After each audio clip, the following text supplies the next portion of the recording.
பள்ளிகள் பல இருந்தும் பாங்கோசை கேட்ட பின்பும் பள்ளி செல்ல மனமில்லையோ, படைத்தவன் நினைவில்லையோ.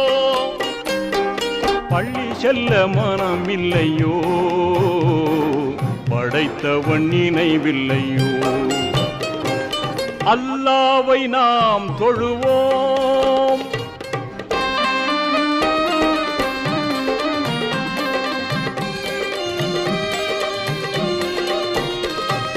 வழிகாட்ட மறையிருந்தும் வள்ளல் நபி சொல்லிருந்தும், வழிகாட்ட மறையிருந்தும் வள்ளல் நபி சொல்லிருந்தும் விழியிருந்தும் பார்ப்பதில்லையோ,